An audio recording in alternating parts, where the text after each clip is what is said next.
Hello everyone, and welcome to the latest in the ALNAP series of webinars on leadership, coordination and incident management systems. It's rather wonderful. We're growing to really love these webinars from our side at ALNAP because we get to see an incredible variety and breadth of people joining in, both in terms of professional background and also in terms of geographic background and location. And I was just looking at the list of people who signed up for today, this afternoon, this morning, this evening, depending on where you're listening from, and was really overwhelmed by how many different countries we had people coming from. So wherever you are, you're very welcome to join us today for this webinar. Just to put it in context what we'll be talking about, coordinating for effective humanitarian action, lessons from unified command. We've had a couple of webinars, and I'm sure many of you will have participated in those. If you didn't, of course, remember they're available on the ALNAP website, so you can listen in again on the ALNAP site. A couple of webinars around incident command or incident management systems. The work that ALNAP's done recently around leadership has suggested that the humanitarian system could usefully benefit by moving from some of the what we think of as heroic attitudes towards leadership, where leadership is very much a function of the single individual, and towards some more structured approaches towards leadership, where leadership is seen to be both the responsibility of the individual, but also reliant on structures and processes in the organization. And in doing this work, and you'll see now on the screen, we have one of the pieces of work called Between Chaos and Control, so do look it up. In doing this work, we've started to work closely with colleagues who look at incident command or incident management systems.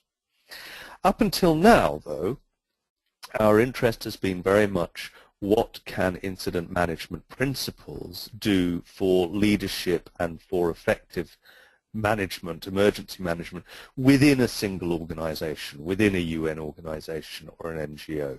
And that, of course, is very important. But the reality, as we all know, of humanitarian assistance is it's very, very seldom the job of any single organization.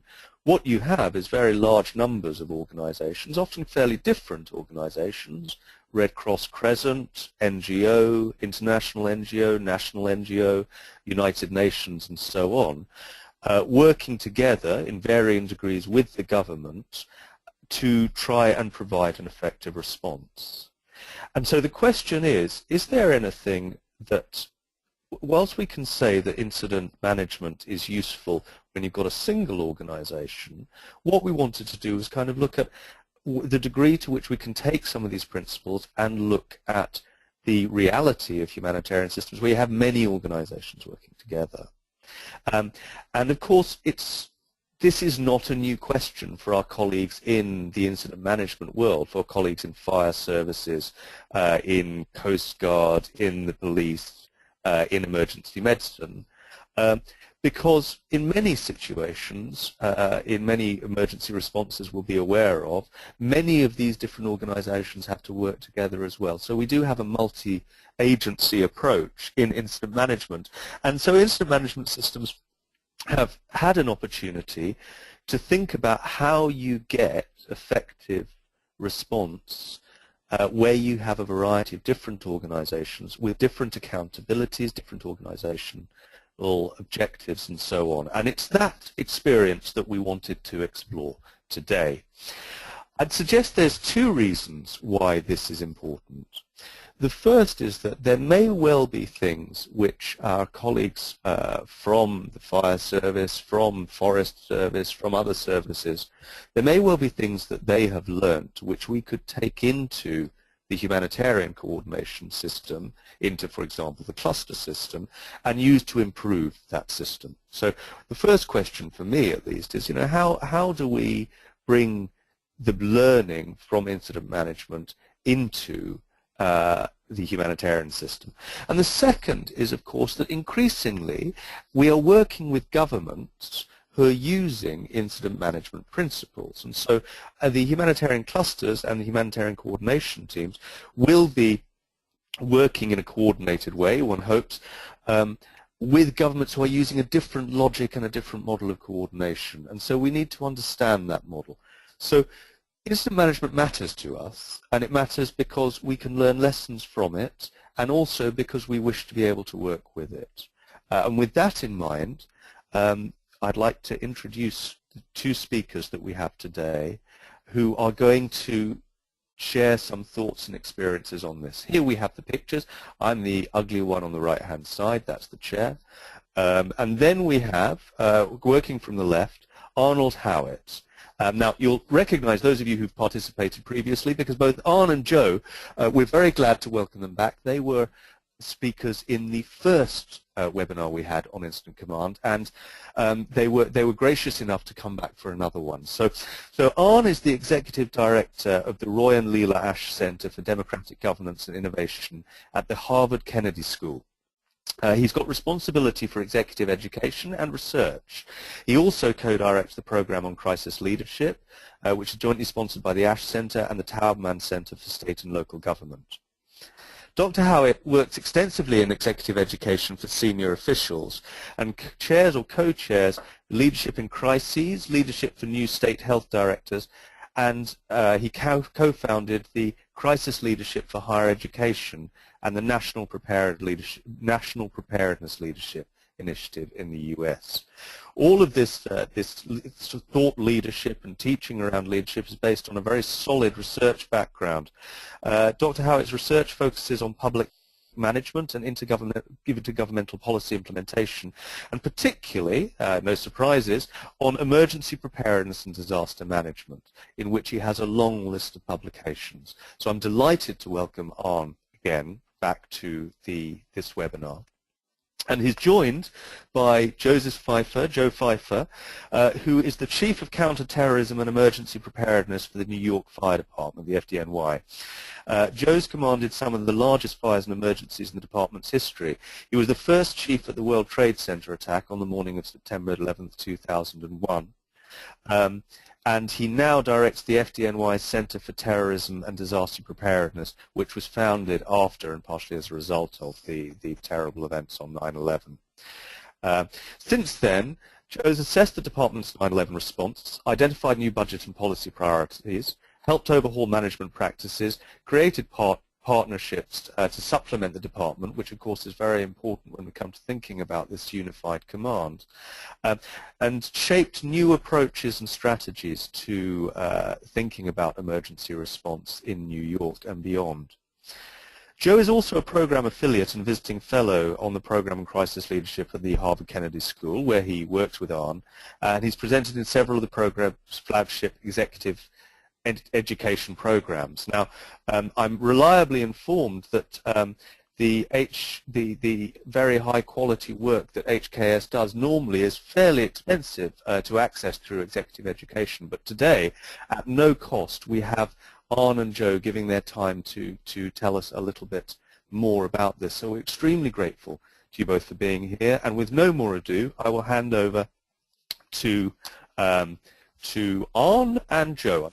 Good morning, everyone, and thank you, Paul, for such a gracious introduction. Joe and I are very glad to be here this morning again for this webinar and have the chance to talk about what we feel is an important subject.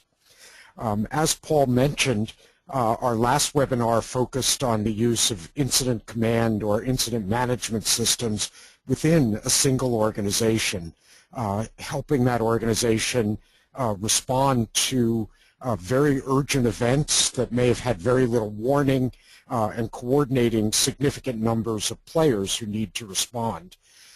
Today we'd like to, as Paul mentioned, we would like to broaden our focus and talk about situations in which many organizations are involved and where the coordination needs of the situation escalate as the number of organizations increases.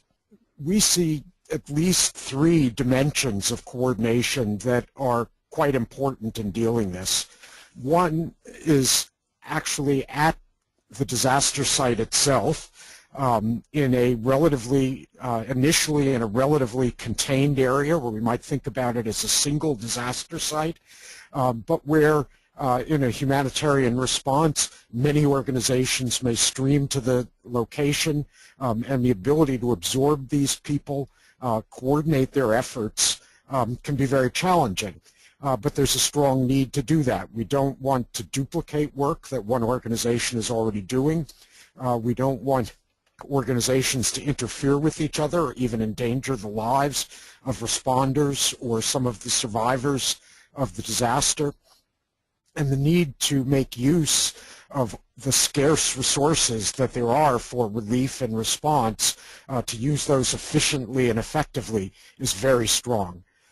A second kind of coordination is even broader, because there may be a very large region that has been hit by a major disaster, and operations may be occurring at multiple sites throughout that region, each of them needing to operate effectively within the limited geographic space that they're operating in, but also needing to share resources, to communicate, and to manage personnel across the entire region. And that, especially under disaster conditions where communications may be down and all sorts of other, where travel may be difficult, that kind of coordination can be extremely challenging. And finally, we need vertical coordination from the area where the disaster occurred, which might be in a remote region or in a city, up through higher levels of government of the host nation, and coordinating with the many international responders who may be present. In an international humanitarian response, there are a number of needs that arise, and I want to emphasize these particularly in a single site or in multiple locations that are close to each other but have to be coordinated. Obviously, we want to provide humanitarian assistance effectively, incredibly important.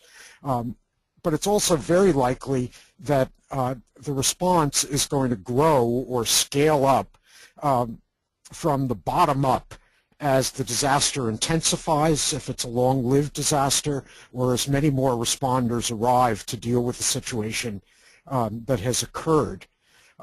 We need to be able to coordinate what individual response organizations that show up are doing across many sectors. So there will not only be individual organizations, but they're likely to come from different sectors, international organizations, international or local NGOs, agencies from the host government, and often agencies at multiple levels of government from that host government, and also local civil society. In order to accomplish this, we need some kind of platform that will be able to carry out the many management functions or management processes that are involved in both delivering relief services effectively and coordinating across the organizations involved. And those would include at least information management, effective decision making, planning for the near term and perhaps the longer term of a complex operation, managing day-to-day operations and deploying staff, personnel, equipment, and the ever-present need to deal with administrative and finance issues. In doing this coordination, however, we want to have a structure that is respectful of the fact that many of the organizations that arrive are independent, that they prize their autonomy, and particularly that they have differing accountability relationships that extend both within the country that they're operating in and sometimes internationally back to headquarters, and that those accountability relationships in some cases may be to governmental overseers, in some cases to international organizations through the UN, or they may be back to individual NGOs that have either a national or international structure. And finally, we want, since I've been emphasizing here the coordination needs that occur at either a single site or at multiple sites in a larger disaster area, there needs to be that vertical coordination to higher levels, which may be organized by the host nation's own system for disaster response and management, and or it may be organized according to the cluster system of the international community, and meshing upward in the system is equally important to being able to operate effectively on the horizontal dimension in the disaster area itself. Thanks, Owen. The real question that we're going to wrestle with today is, can ICS or IMS, incident management, can that help us in these large-scale events? Does it fit into the cluster system? Can we coordinate a little better than we're doing now? And I think what IMS does is it provides a standard for operating. Every disaster, and no matter where you are in the world, if you're in a large city or a rural area, the same thing occurs. And that's the experience of being overwhelmed by the disaster once it hits. No matter how much we plan, there is still this feeling of being overwhelmed. There's too much work to do. There's too many people to help. And where do we begin? And this is crucial, especially for the local community that is suffering from the disaster and is waiting for help from the outside. So what we're looking at is, how do we build a system from the bottom up? Yes, we understand international help is coming, but how do we start right from the beginning? And I think the ICS system is that system that begins at the bottom and expands out. It helps to coordinate response as other agencies and assistance comes in multiple jurisdictions, and it provides a platform for us to have discussions, to make critical decisions. The events of 9/11, as people saw, were unimaginable. And I would argue that other natural disasters on a large scale of tsunamis and typhoons and hurricanes are even similar, that we can't imagine it until we're in the disaster ourselves. And I can tell you from my experience, we in the beginning worked 16, 18 hours a day and just trying to get enough sleep to start the next day. And what we needed in the beginning was a system. And we knew a little bit about incident management and had the basic structure, but we needed more than that. We needed a system that can work.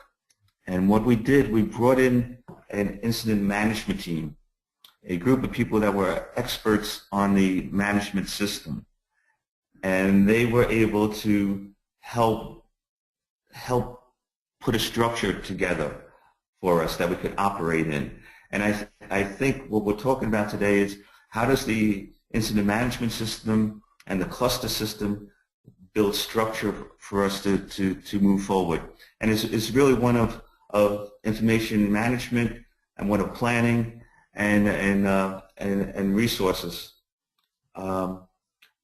What we see in the bottom diagram is the whole continuum of preparedness to rebuilding, long-term response. But what we're talking about is the response and that very short-term recovery, where we start to manage what is really the life-saving and the most difficult part of any disaster, that first beginnings. So what does this structure look like? This is what we talked about in the first webinar. It provides a structure. The incident management structure of incident command, which I like to term differently as a unified command or unified management. That's where the key people come together from different organizations and start to manage the incident. We have public information. We always need to put a context into what we're doing, and safety, and liaisons with multiple organizations. But the real key of incident management is the structure of operations, planning, logistics, and administration. And I think by placing this structure in place at the bottom, at the beginning, is really important. What we've noticed at these major disasters that aid comes from around the world and comes in force. But the question for us is, what do they plug into? And what we're proposing is, by having a structure that starts small and builds up, is able to embrace the international community as it comes in for assistance. The thing we hear is a lot of myths about incident command, that it's a military type structure and somebody's in charge and just gives the orders. I think because we feel comfortable to say someone's in charge, we view any management system as hierarchical. Even though the fire department in the city of New York is a quasi-military organization where we have people in charge, during a disaster, there is no one person in charge. What we have is a coordinated effort through a unified command structure, and it's not a military order. It's a group of key stakeholders working together. So the first myth, it doesn't exist during a major disaster. We had a discussion at Harvard a number of years ago with a 4-star general, and I asked him, I said, "General, are you in charge? Are you in charge during the next disaster?" And he turned to me and said, "Sir, I am not in charge.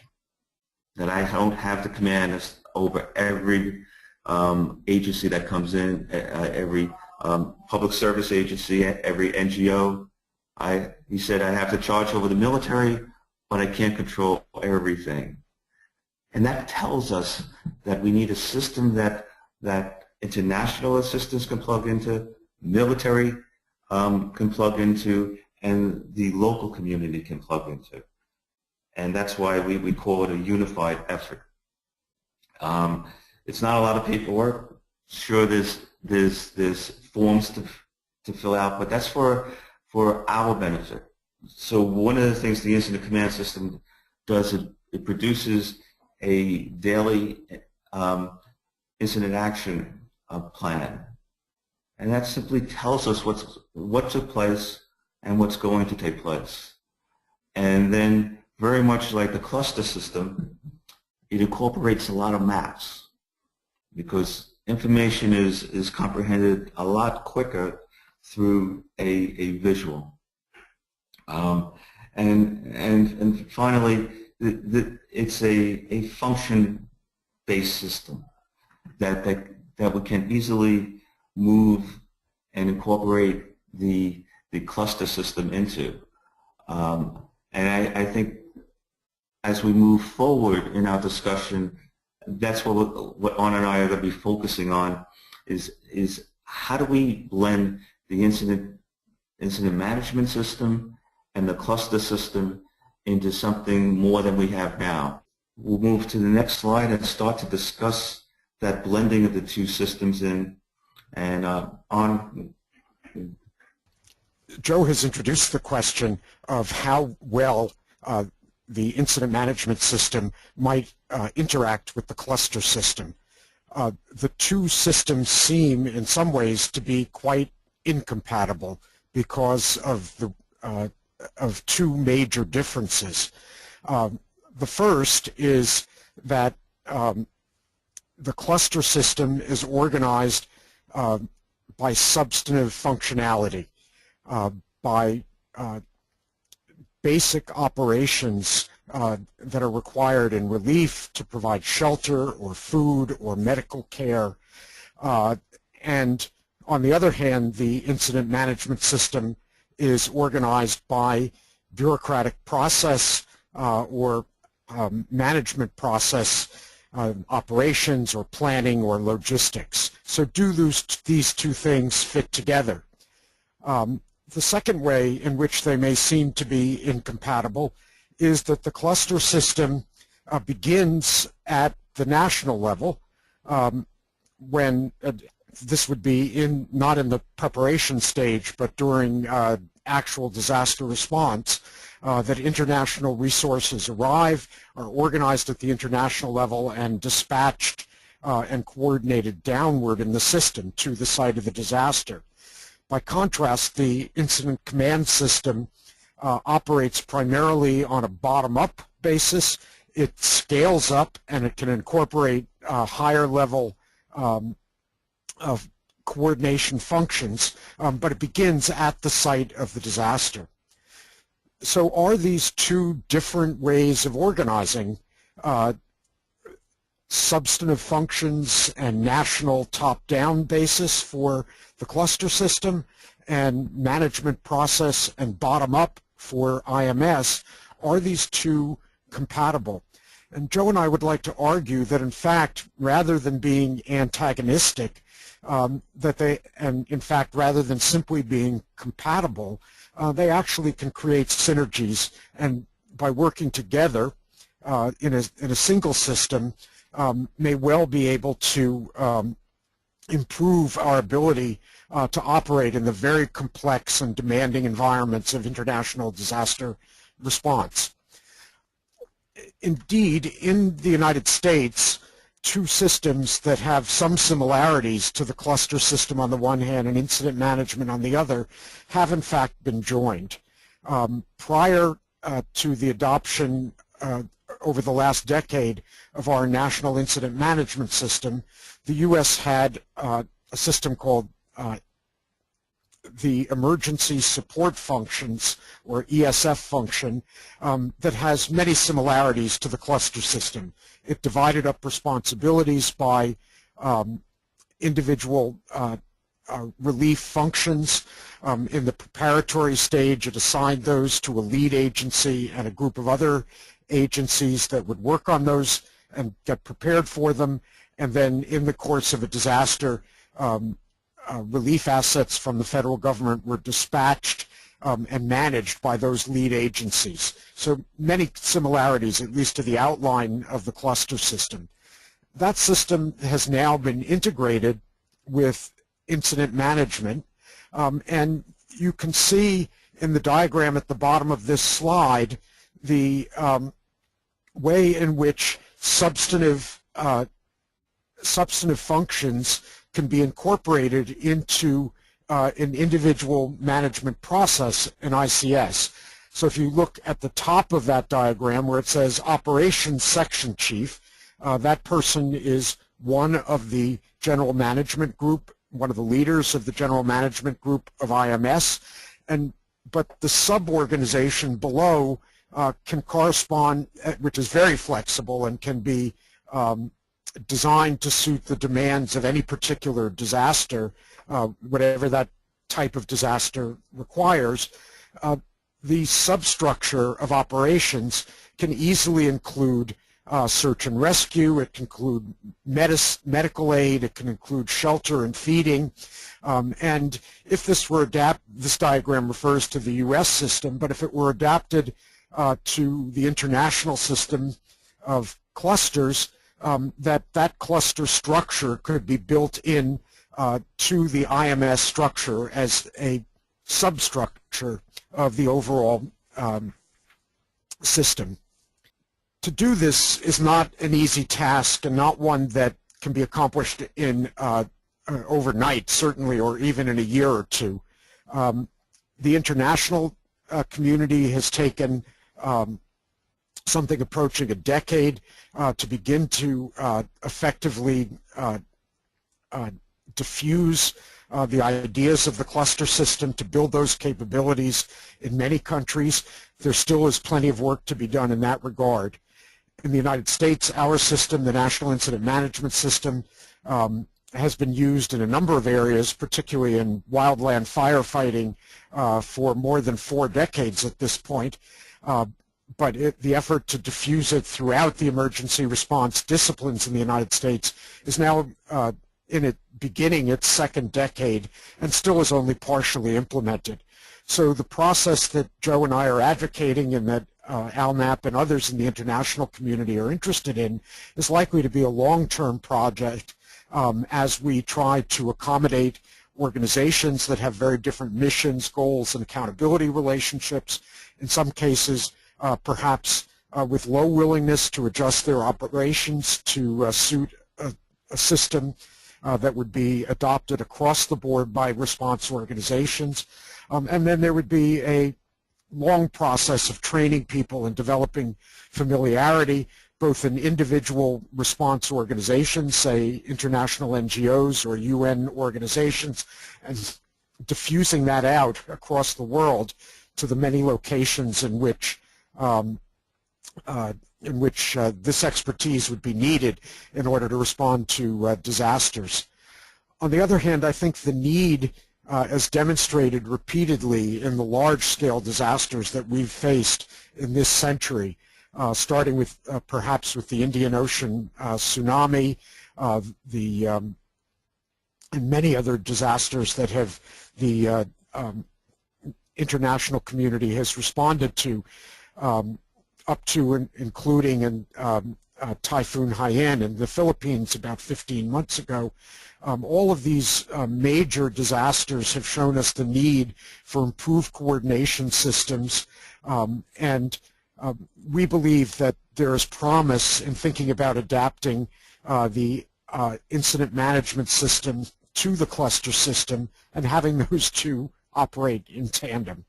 So Arne and I thought that we should give a strategic overview of what we think in the United States of disaster management.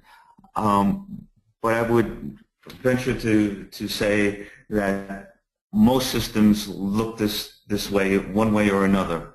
The details may be different, but there's the 3 main components are the same. So there's a federal or national attempt to coordinate efforts during a disaster. As you see coming in from one of the arrows on the right, it's aid from mutual aid from other jurisdictions, whether it's from a state or a province or international assistance. But then we get down to the local area where the disaster occurs, and what we're advocating is the use of the incident command or the incident management system, where we're able to manage what's taking place at ground level and incorporate the needs of the national government and the assistance that are coming in from outside the area. So this is a diagram of bringing in, looking at a national, local, and assistance from outside. And I think there's a number of key elements in any disaster management. One is to have situational awareness. And certainly in the incident management system, we place that under the planning part. In the cluster, there's the nicely in the planning part of incident management.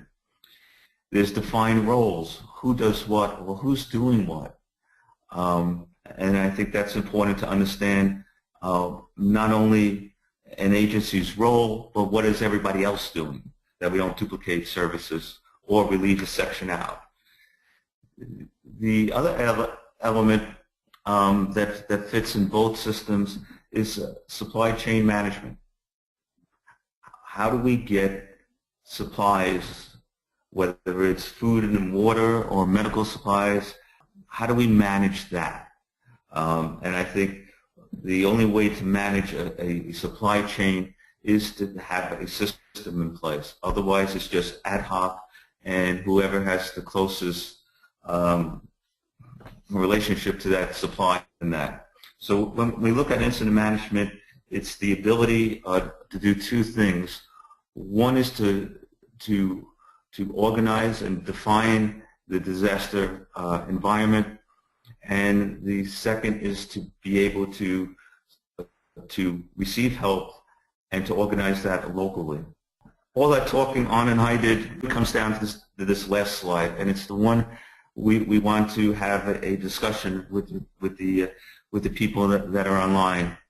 On the right side of the slide, you see the incident management system, or the incident command system, and the cluster system. And how do we put that together?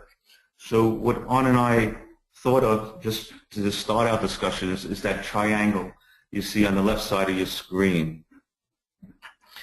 It has national government, who's responsible and for the disaster, and then we have assistance. It starts to get organized at the provincial level.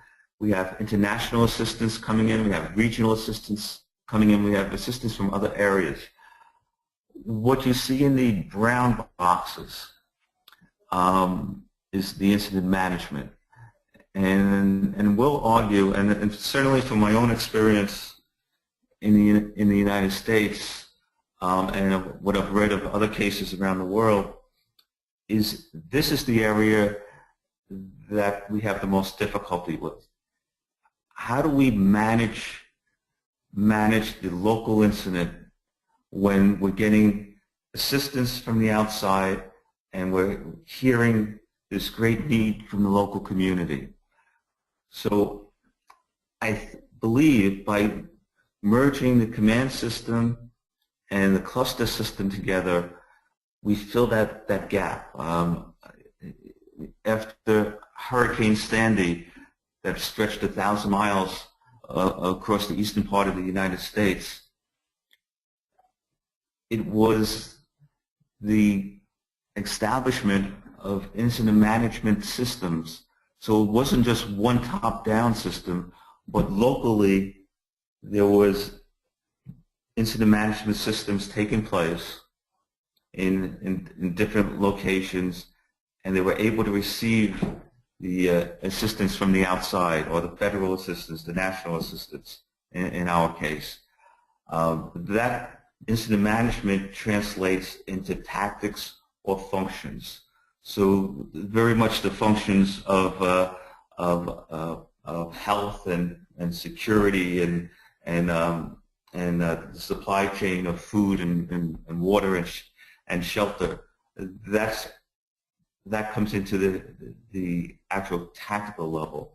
So I like to throw this back to An and then to the rest of the group and tee up the question is, how do we combine the two systems to increase performance during a disaster? Is there a way we could start to think about combining these two systems and leveraging both?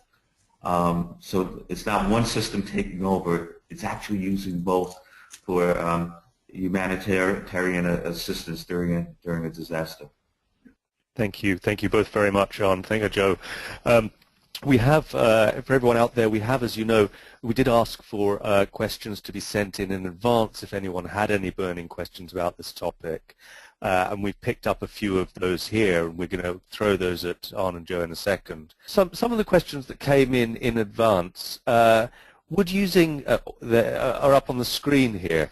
I mean, going from the biggest, we were talking a lot about, particularly towards the end of the presentation there, gentlemen, about the potential of bringing together these two systems, keeping them discrete, but bringing them together and leveraging the strengths of both of them. The other question, and this is one of the two questions that we wanted to look at, and we'll come back to that. But I just wonder if, off the top of your head, and recognizing that your expertise is in IMS more than in the clusters, but if off the top of your head, from what you know about the clusters, you think that there are any changes that could be made to the cluster system or to general humanitarian interagency cooperation based on any of these incident management principles? Is there anything that you see, that perhaps as we think about how the clusters should evolve, that we should be taking on board more from this experience? Yep. Yeah, I think that there are several things that we could take away from it, some of which we've mentioned already. One is that the cluster system tends to organize during a disaster, tends to organize from the national level down. And it sometimes takes days or even weeks for that level for assistance to arrive and for that level of organization to work its way down to the site of the disaster.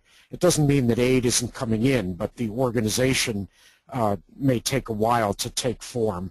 I think in the incident command system is based on a bottom-up system, and that if that were widely used, that would allow for much more rapid organization, even of multiple actors at the local level. Secondly, within the clusters, even at higher levels, the nature of organization tends to be worked out on an ad hoc basis. So it may divide people up by individual functions, say sanitation, water, and hygiene cluster, but the principles of operation in a particular cluster tend to get worked out under the conditions of the particular disaster.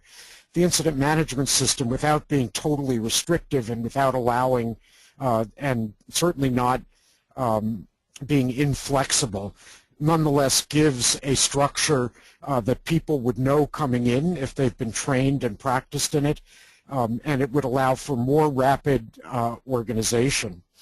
I think I also want to make mention of this idea of command and control, and the question that's up on the that's showing, is there room for command and control? I think that that as unified command works in the incident management system, it is in fact a combination of command and control and consensual or voluntary operation. On the one hand, organizations arrive lacking the ability, they simply are not allowed legally to surrender control of their assets. They're responsible for their people. They're responsible for their equipment. They are responsible for the money they spend, and they cannot give up those methods of control and the accountability relationships that are required to a unified command. And other organizations are in the same place, so that unified command does operate on a voluntary discussion-based method. On the other hand, it isn't paralyzed in making decisions. Many of the decisions that occur during a disaster are in fact things that do not necessarily require great debate, great disagreement. They simply require coordination. They require the aggregation of information from a number of places, some processing of that, and decision-making often is relatively straightforward once that situational awareness is achieved.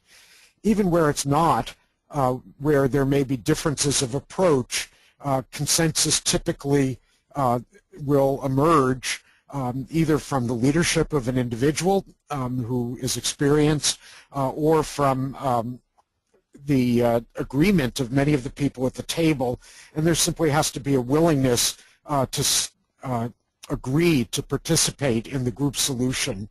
And so I think that the decision-making in this merged system would certainly be amenable to retaining some of the voluntariness and consensus, but at the same time it does not mean that it would be a disorderly participative process in which decision-making was very slow and sometimes unable to reach a decision.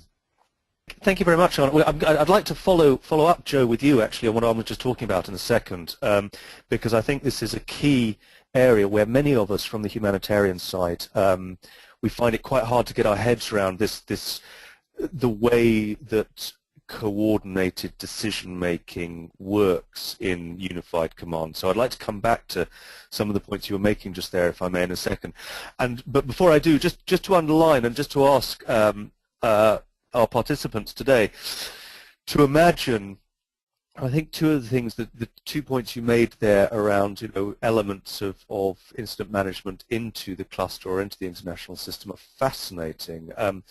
The first one is just to imagine those of you who are on the ground today or have been recently, what the humanitarian coordination system would look like if it was actually started at the point of the emergency and built up, rather than, or built up at the same time as things were going on in the capital. What would that system be like? I mean, maybe some of you have had experience of doing something like that, in which case it would be very interesting to hear from you, because it doesn't seem to be, as Joe and I were pointing out, quite the logic that we tend to use. So what's a bottom-up coordination system look like in humanitarian action is, I think, a really interesting question for us all. And then the other element is, and I'll put in a quick plug here, Leah and I have been doing some work on the cluster system, some research on the cluster system and what makes clusters work, which we will be sharing next month when it is printed and has been published. But one of the interesting things that I think Arne alluded to there was the fact that many clusters seem to be doing very different kinds of jobs. They're doing different things, and they're doing them in very different ways. And often these ways are quite effective, or very effective, but there is always a question about, would it not be more effective if all clusters basically structured the way that they worked in a more similar way, so that one could move from one to another and have a better idea of what was going to be going on? And here this distinction between logistics, administration, operation and planning, which Sean brought up in the last webinar as well as being a critical thing for MSF going forward, it seems to be a very interesting piece of thinking. So I'm wondering, those of you who are participating in the clusters as we speak, what would that look like in your cluster? If we were to actually take these functions and separate out the operations function from the planning function, would that be a useful thing to do? So thank you for those two ideas, Arne, and thank you also for clarifying a bit about how decisions actually get made by a group. We're not relying on an individual, we are relying on a group in unified command.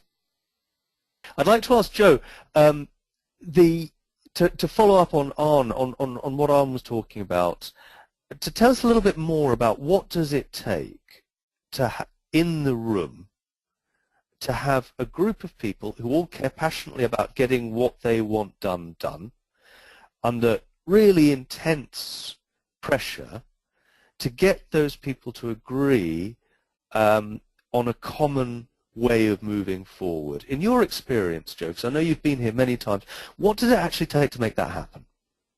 I think that's a great question.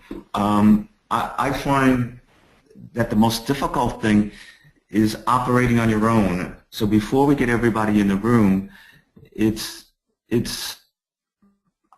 disconnected to other people. Everyone's doing their own thing and working extremely hard and dedicating so much time and effort.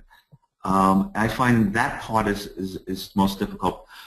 But when we bring people into the room, and I've been in rooms with 100 different agencies, and you just about every agency you could think of, and we go around and we ask people, what do they do? What are they planning to do? I don't find a lot of conflicts. What I find is a lot of head shaking. Oh, you're doing that, therefore I can do something else to complement that. I don't find we have a lot of arguments on who's, on who should do what. I think we have, when people explain what they're doing and the community explains the need that they're experiencing, I find that people come to a consensus together. The tool that, as I mentioned before, that brings that all together, especially when you have 100 people in a room, is to be able to take what was said and put it into a plan, into writing, and tell everybody else what is being done. I find just by placing it in writing and placing it on a map and providing situational awareness, what's taking place, and what the agencies are planning to do, people feel more united. They feel part of it. And I don't see difficulties in decision-making. But I think the management group itself, as long as everyone has the opportunity to talk, that information is then transferred into a written plan and is put on a map. I find that collaboration happens very, very quickly. Thanks for that, Joe. I'm wondering though, and I think it is important to recognize the positive here as well. But I'm thinking about situations that I've been in, and where maybe there are organizations that traditionally do not play nicely together. They don't necessarily, there's a bit of history, organizational history, or even personal history between sort of individuals in that room. And they at the same time they have legitimate priorities seen from their point of view. I'm kind of, maybe if I were to project this into a sort of maybe a fire situation, and I'm guessing that there you'd have, that there are the priorities. The fire service might have the priority to kind of suppress the fire, but save life.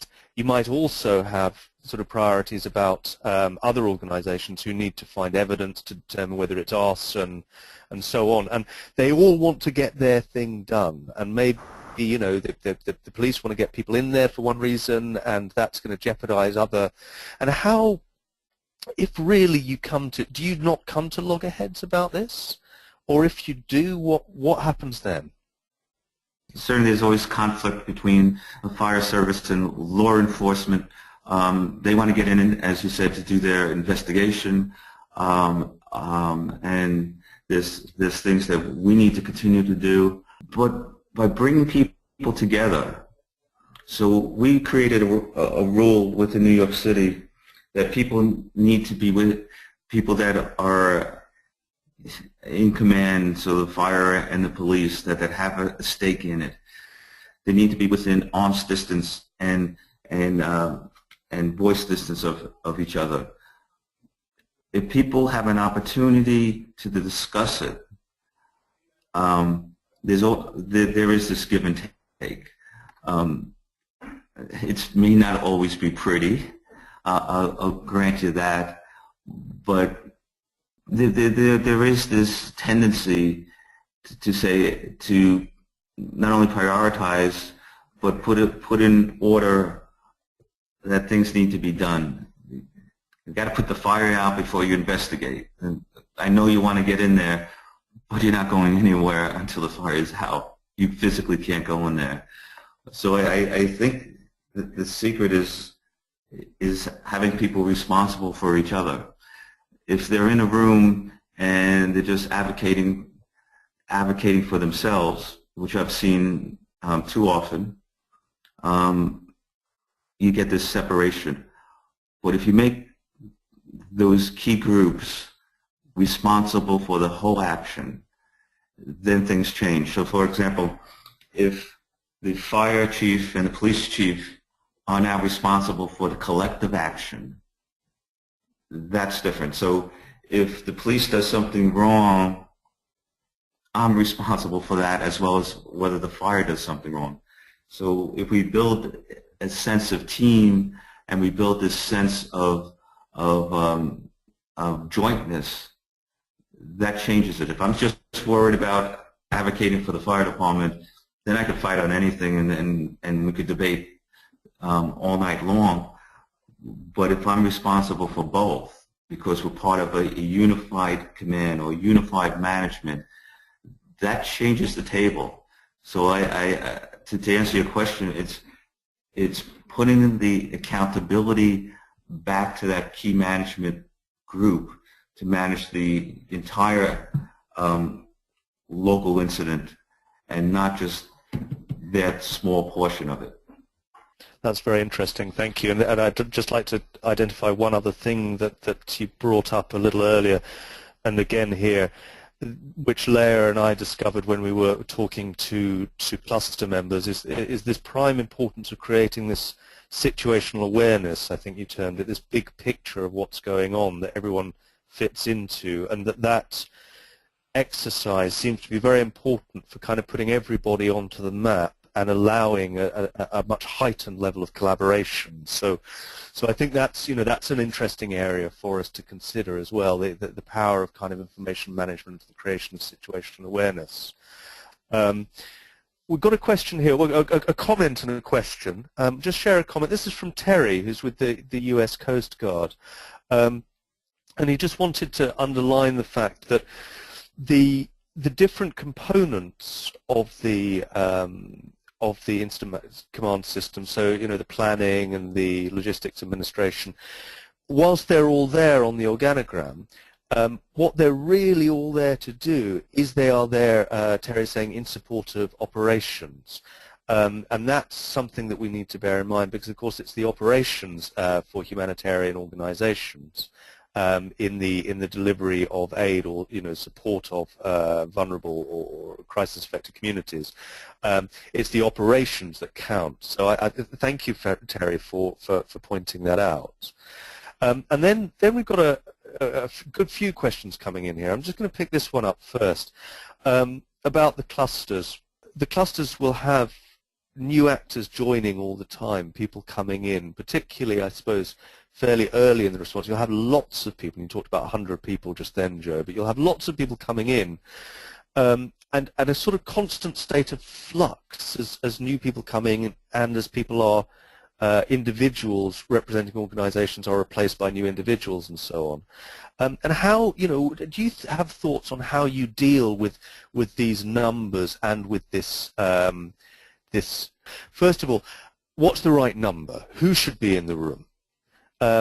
Secondly, do you have pointers to how to deal with fluctuating membership? And thirdly, do you have to have somebody in charge who's there kind of consistent, as a consistent point of contact? So that's three related questions about large and ever-changing groups of emergency responders. Let me throw that over to you first, Arne. Let me address the last one first. I think that the leadership in a situation with many people is something that comes through sometimes in a highly informal way, but is certainly there. You asked who should be at the table. I think there in effect are several levels of the table.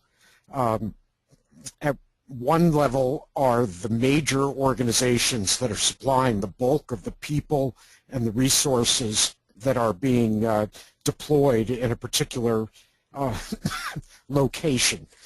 Those are the folks that have the most in the game, and they tend to have the strongest voice. Doesn't mean that they drown out everyone else, but they certainly are centrally located.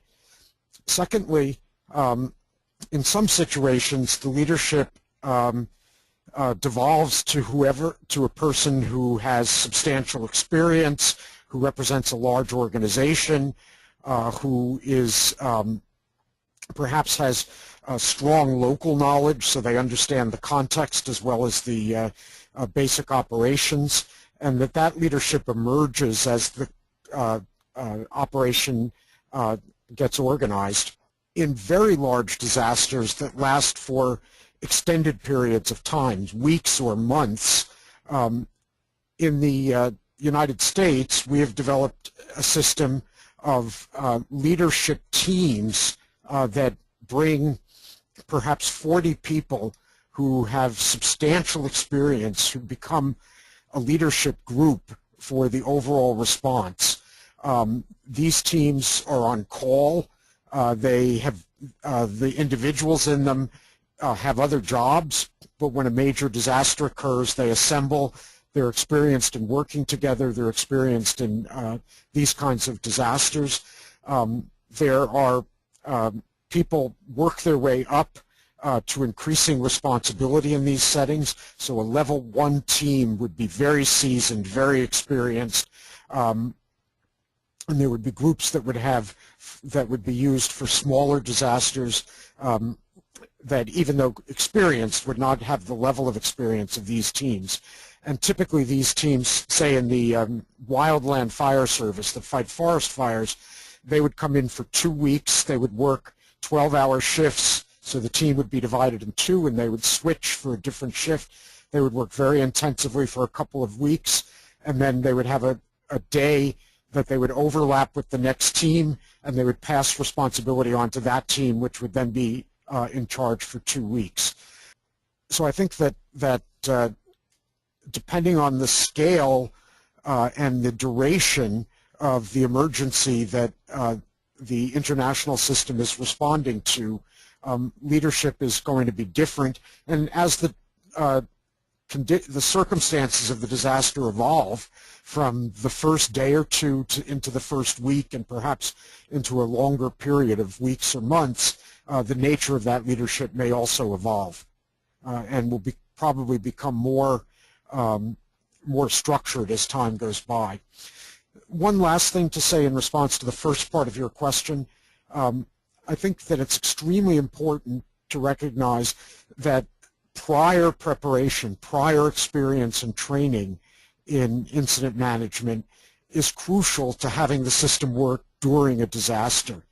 It is exactly because when people arrive, they don't have to discuss how do we organize ourselves, who's in charge, what are we going to do to divide up the various tasks that we have to do.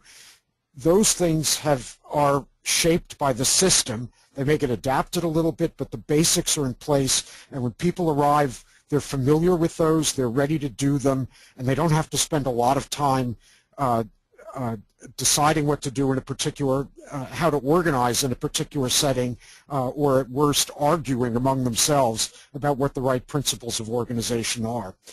There is a commitment and a readiness, and it means that people can fit together and collaborate even if they've never met each other, even if they've never worked together in a disaster before, because they have a system that has a good deal of standardization. In some ways, the cluster system already achieves that, particularly at the national level, but we need to move that kind of readiness down to the site of the disaster, and particularly for the reason that Terry from the Coast Guard stated, so that the support of operations can be done in an effective way with a minimum of adaptation and certainly with a minimum of arguing about what the right way to approach it is. Thank you. This sort of leads on in some ways from that. But I've got so many questions here, and they're all good ones. I'm not really quite too sure what to go. We'll go with this one. We'll go with this one. Maybe it's slightly different, I think, in humanitarian and world, and in some of the areas where incident management is used more commonly. But one of our participants is saying that the humanitarian or international humanitarian responses, one has a lot of different organizations, many of whom are doing their own thing. They don't really want to be coordinated. They don't want to, and this limits the possibilities of joint action, for example, joint procurement. And our questioner is asking, whether you can respect both autonomy and the accountability of organizations and simultaneously have a coordinated system. And I guess the way I think about this question, I hope I'm asking it right, but I guess the way I think about this question is, in some ways, what do you do about, you've said that this is a voluntary system. No one is forced to coordinate. But what do you do if there are significant actors who are not involving themselves in the unified command or in the unified response? I don't know, Joe, if this is something which you've had any experience of.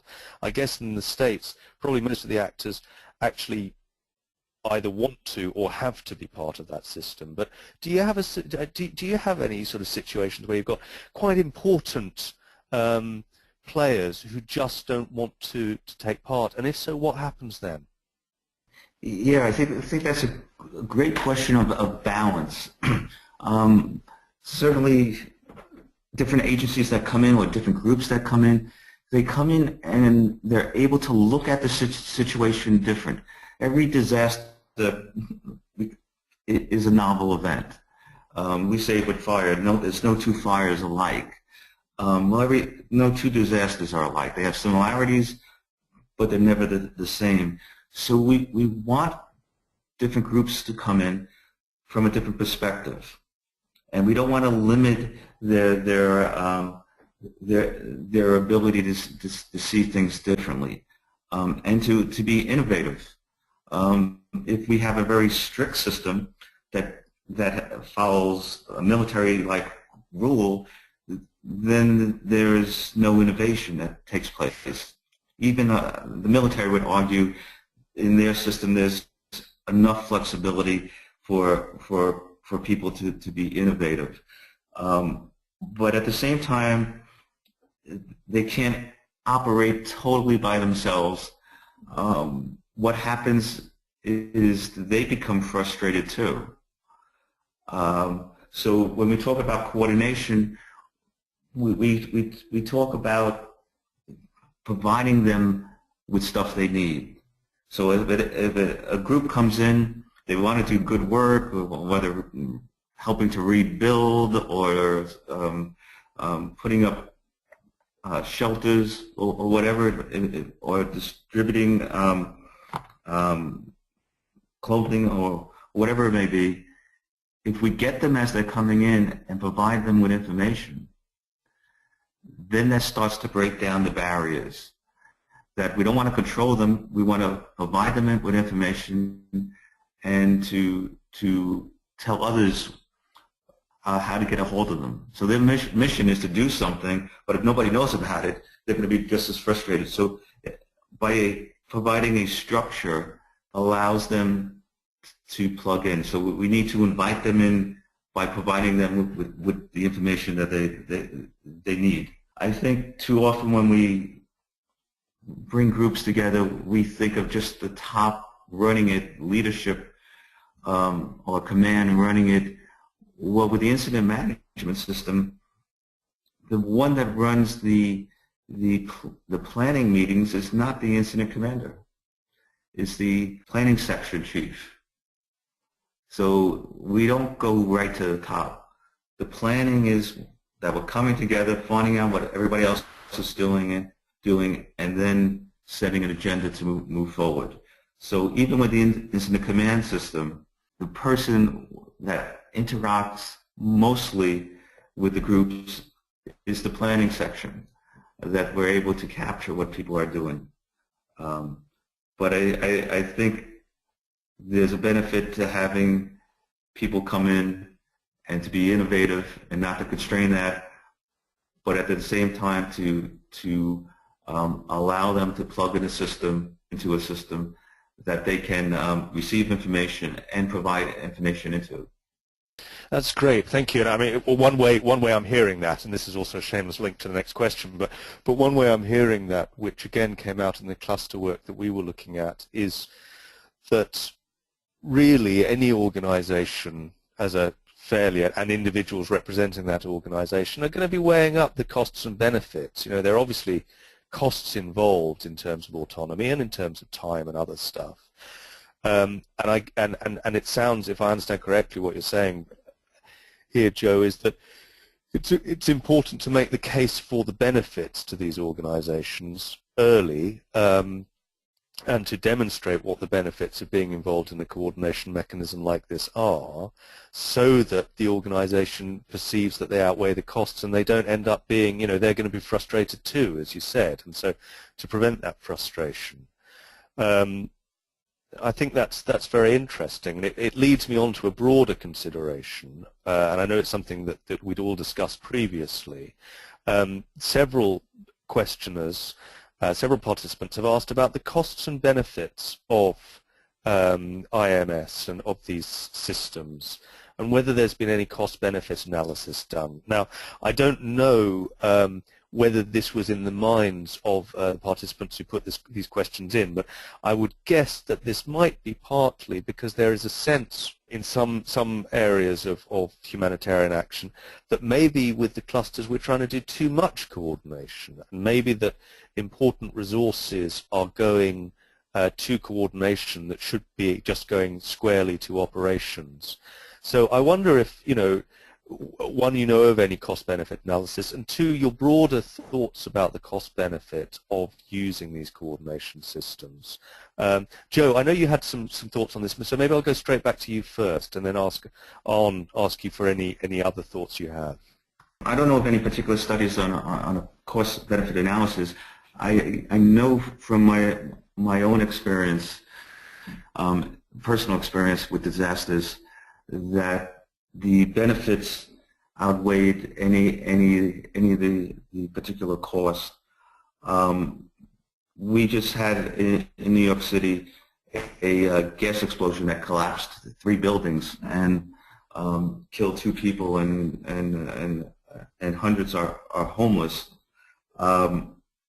We used the incident management system for that, to help, because it's still going on. And it's been a week already, just to help to manage that. From a financial cost, we invested a lot in this system, developing and training people. But when it comes to the incident, and we're able to very quickly put a system into place, the benefits to the fire department for safety of our members, but the police department plugs right into it, and the Red Cross and the housing department in New York. I think the benefits certainly outweigh the costs. But I know Arne has been thinking a bit about this, so let me throw it over to him.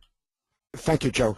I think that the example that Joe just gave illustrates the way in which having a pre-existing system that people are ready to participate in, whether they are the housing department, the fire department, or the Red Cross, actually lowers the costs of coordination, makes it easier, and invests fewer resources in coordination than would be otherwise the case. Because if you didn't have an agreed upon system that pre-existed, then you would have to invent a coordinating method on an ad hoc basis every time there was a disaster, and that obviously would take a great deal of time. And I think that is one of the things that sometimes happens in international humanitarian assistance situations, where the details of the cluster system get invented on the fly and take a considerable amount of time to be worked out. I also wanted to on the question of whether there are cost-benefit studies, formal cost-benefit studies, I'm not aware of them. There may be, but I think each of those studies would have to be for a particular situation. In the abstract, you could qualitatively list advantages and disadvantages, and we've been doing some of that this morning, but the precise costs and benefits in any particular situation are going to vary, and since disaster response situations are enormously variegated and look different from disaster to disaster. I don't think you would find a single consistent cost-benefit ratio that you could point to. I did want to respond briefly to the last question that was asked about what happens if people are unwilling to play. I fully agree with what Joe and Paul were saying, which is that having an existing structure that provides information benefits, that lets people participate in decisions, that gives them access to resources, all of those are incentives that encourage organizations to play in the game rather than to stand aside from it. But there are going to be people who are going to stand aside, and that happens even in the United States, where at least in the last 10 years, response organizations are obligated to participate in this situation. Some don't.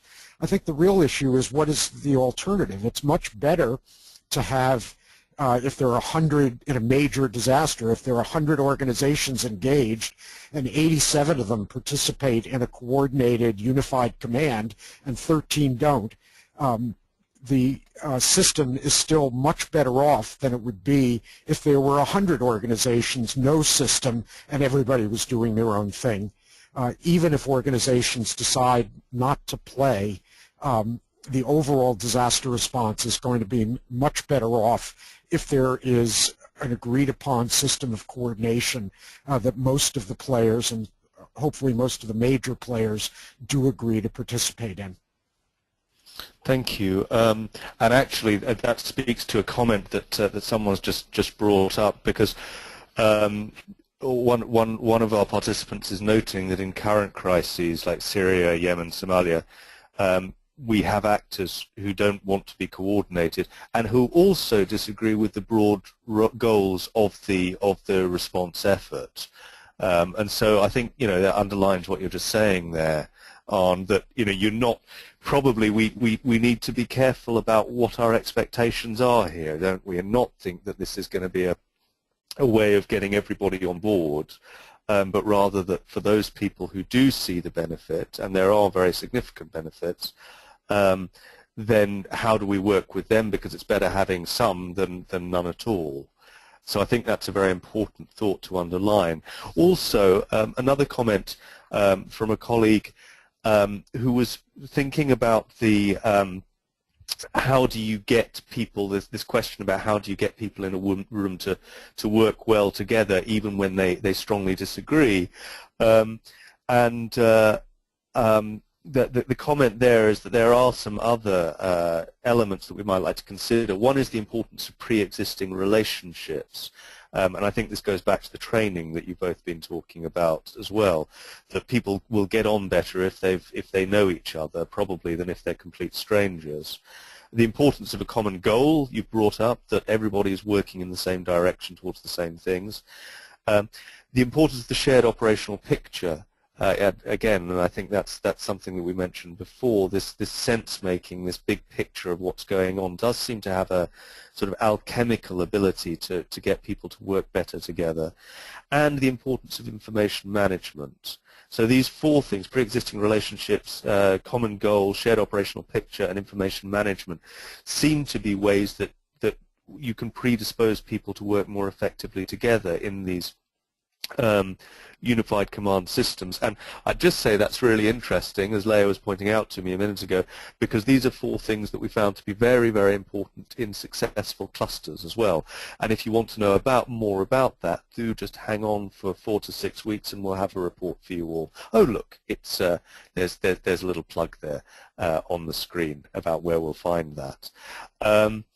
I think we're running to time. There are more questions. I'm just gonna pick up on this one, and I'm going to apologize in advance to many of you who've put in questions that we're not going to get to, some of which are very, very specific to the humanitarian world. For example, the one about organizations who have mandates to be involved in coordination, the IASC agencies. These are very good questions. I would suggest that we'll take some of these questions forward into our next webinar. because we're going to be continuing this theme. So if we don't get to your question, apologies, but we will try and get it into the planning and development of our next webinar. In the meantime, a question that we will look at, and I think maybe the last one today, is asking on, Joe, what your thoughts are about the inclusion of public health actors within IMS systems. Can this debate in IMS be relevant to our discussions? Now, I don't know what the debate here is around, but what is the role of public health actors in IMS systems? What could be the role of public health actors in IMS systems? For humanitarians, of course, this is currently a big issue given the epidemic crisis in West Africa and the degree to which there's discussion over the degree to which this is a medical as opposed to a public health response. So public health and IMS, any thoughts that you might have on that? Yeah, public health is very much a part of it, and as you mentioned, the crisis in West Africa, actually, we did have a patient in New York with Ebola, and public health. One case is pretty easy to do, but if it expands, like what we saw in West Africa, public health would actually take a lead role, and certainly that's important. I could think of other, pandemic events. I could think of events like a radiological event that health plays an important role in. So I think when we think about public health, and certainly for disasters that go over a period of time, that the health of the community is important. That public health certainly plays a role, plays an operational role in a number of cases, and can even be part of the unified command depending on the incident, and may take a lead role. I think too often we forget about public health, but they're an important player in any incident management system. Thank you, Joe. Any additional thoughts on public health and public health bodies and IMS? I would agree with Joe. I think that in the United States, we've seen over the last decade or decade and a half a progression in which public health did not necessarily think of itself as a first response organization, but has increasingly been called on to play a first response role in a number of settings. And I think a watershed of that actually did occur in New York City very late in the last century, in about 1999, when West Nile virus appeared in New York. And in the emergency management planning that had gone on in New York in the previous couple of years, public health had been included at the table, had been encouraged to think of itself as being an emergency responder. They had gotten to know and had established prior relationships with fire department, the emergency management office, the police department. The senior people in those agencies knew each other and had worked together. And when West Nile virus showed up, and it was necessary to mobilize the city, the city government, to spray what eventually turned out to be the entire city of New York, spray for mosquito eradication to stop the progression of West Nile virus in that first year. And when New York had no current experience with mosquito spraying, its previous experience had been early in the 20th century when it was fighting yellow fever. The fact that public health could work in tandem effectively with the emergency management and other first responders led to a very successful spraying operation on a very large scale in New York, spraying in a city of 8 million people. And I think that has continued, and in many jurisdictions around the country, public health has begun to think of itself as having a first response role, not always, but some of its operations do require that, and to work in tandem with other agencies and to operate in the incident management system. Thank you. So public health, if you are a public health professional and you're taking part, IMS is obviously for you as well. I think we've come to time now. as ever, we've come to time without without having covered all of the questions. But as I said, we're going to take some of these questions into our next webinar, where what we hope to do, and this will probably be in June, we're thinking, what we hope to do is to expand some of these ideas from the point of view of people who've worked in the clusters or in international humanitarian coordination, and have some knowledge of IMS principles, and sort of see what it looks like from that side as well. So we'll continue this conversation, and we hope that you'll join us then.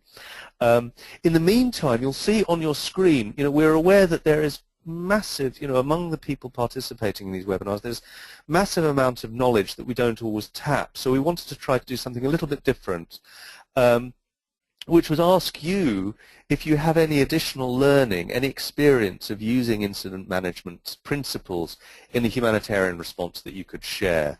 And what works. And we, if you send us in, this might be something about any of the questions that we've looked at, but, have you perhaps tried structuring from the bottom up? Have you perhaps tried separating planning, operations, and logistics within a cluster? What are your examples of good information management and sense-making within clusters or humanitarian coordination systems? Any of this good stuff, if you send it in to us, we will put it together, take these ideas, put it together and send it out to those people who participated in the webinar. So do, long or short, but do send us your thoughts, and we can then use this group as a way of circulating all of those learnings that you have. It only remains for me then to thank very profoundly to thank Arne and Joe for not only for the time this morning, but also for the very illuminating conversations that we've had in planning for the webinar and sort of thinking through some of these ideas. For giving up your time, gentlemen, very many thanks for that. We hope that you'll be staying in touch with this group and helping us develop our thoughts. And thank you also to all of you who participated from all over the world. So thank you very much once again. A final word from Arne and Joe? I'm very grateful for the opportunity to participate in this, and I think that there are tremendous opportunities before the international community to build on the base of the cluster system that has already done a great deal to improve humanitarian response, and to continue to develop that system with other innovations, of which I think incident management is one high potential way of continuing to make the system more effective and more efficient. And Paul, I want to thank you and Leah for inviting us. But most of all, I hope we can continue this conversation with the international community that's on this webinar, for all the work they do in difficult situations and very often dangerous situations.